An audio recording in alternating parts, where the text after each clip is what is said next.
Good morning mga sis, this is Explore Bataan Vlog, ang vlogger ng Bataan. Kaya mapapasabi ka na lang talagaan ng let's go, tara sa Bataan. For the retouch at makeup ka ang person dyan. Nag-lipstick, nagsuklay, nagpabango lang tayo sa mga oras na yan. Yan nga pala ang ating outfit. Today's video. Nakasakay na nga pala tayo ng tricycle sa mga oras na yan. Fast forward na sa SM na nga pala tayo sa mga oras na yan. Magiging lumpia rapper na naman tayo dahil sa bilis nating mag-voice over o hindi tayo magiging lumpia rapper for today's video. Char, buti nga kahit mabilis tayong magsalita sa ating voice over ay hindi tayo nagkakanda bulol-bulol. Char! Order na nga rin pala tayo niyan sa Jollibee. Pagkatapos nga ay kumain na tayo.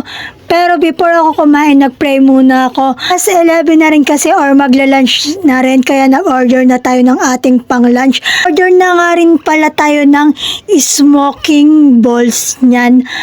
Yan yung napapanood ko sa TikTok or sa YouTube na pag kinain mo siya ay uusok yung bibig mo.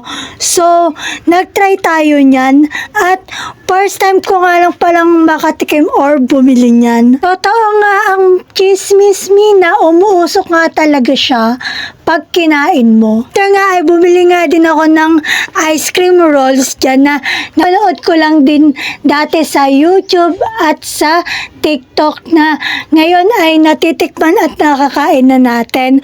150 nga pala itong ice cream rolls na to. Yung smoking balls ay 150 din. Dalawa nga lang pala ang kanyang toppings pero papapiliin ka kung ano yung gusto mo, kung sprinkles or marshmallow ba.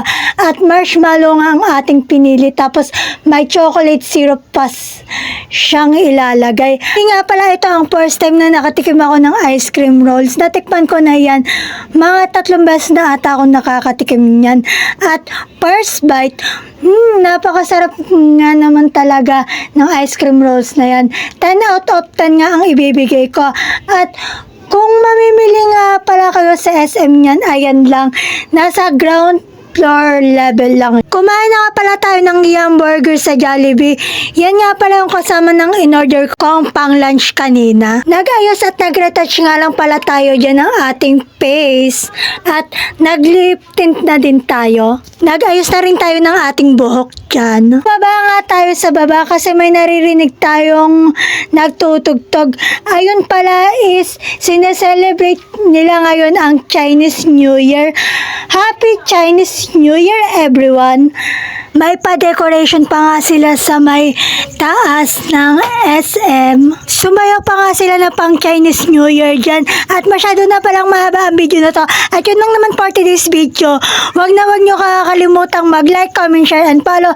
At yun lang. God bless. Salamat sa support. I love you all. Bye!